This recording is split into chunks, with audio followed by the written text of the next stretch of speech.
सत साहिब सतगुरुदेव की जय। बंदी छोड़ कबीर साहिब जी की जय। बंदी छोड़ गरीबदास जी महाराज जी की जय। स्वामी राम देवानंद जी गुरु महाराज जी की जय हो।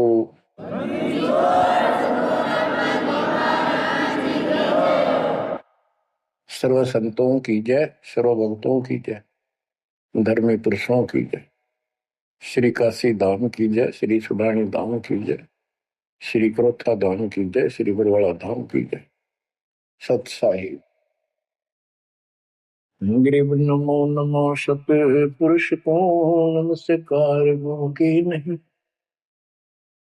सुर नर मुनि जन साधु संतों सर्वस दीन। सतगुरु साहिब संत सब दंडोतम प्रणाम। आगे पीछे मत हुए तिनको जा कुर्बान। बच्चों,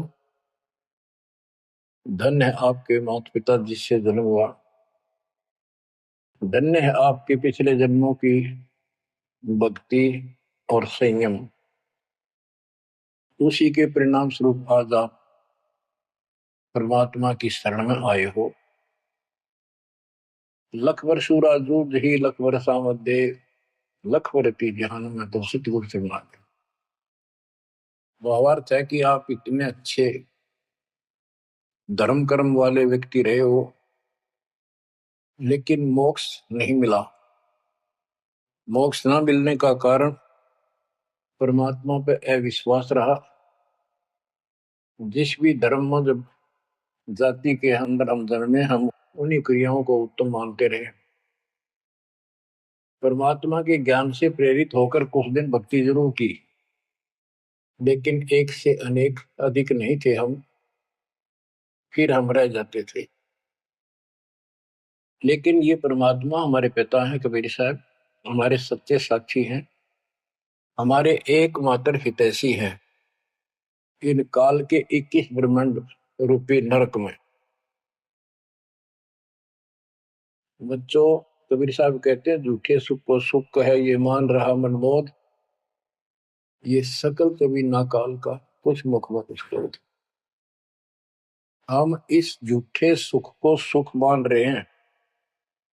थोड़ा सा धन हो गया, कार कोठी होगी, बेटा बेटी होगी, और फिर सारा दिन बकवादों से अतिरिक्त कुछ नहीं सोचता।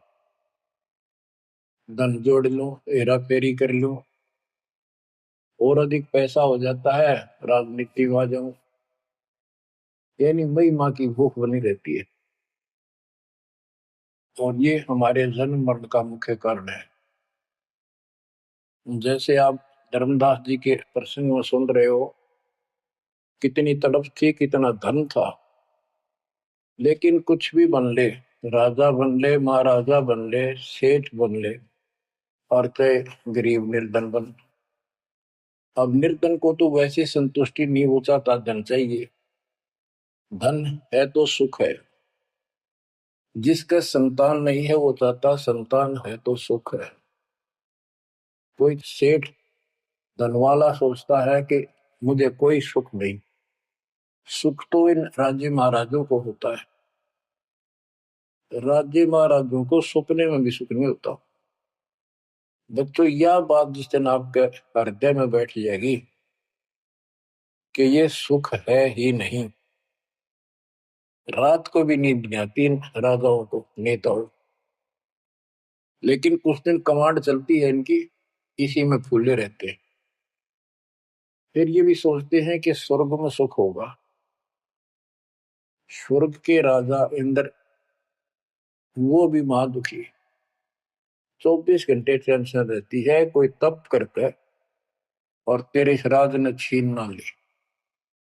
स्वर्ग का राजा नीचे यज्ञ करके या तप करके बनता है, और उसमें एक शर्त होती है कि तेरे शासन के दौरान, तेरे शासन काल में यदि कोई पृथ्वी पे ऐसा तप कर लेगा जो खंड ना हो, कुछ समय निर्धारित है, और 100 अश्वमेध यज्ञ निर्बाध कर गया, तो तेरी पदवी को छीन लिया जाएगा, उसको ये पद दिया जाएगा।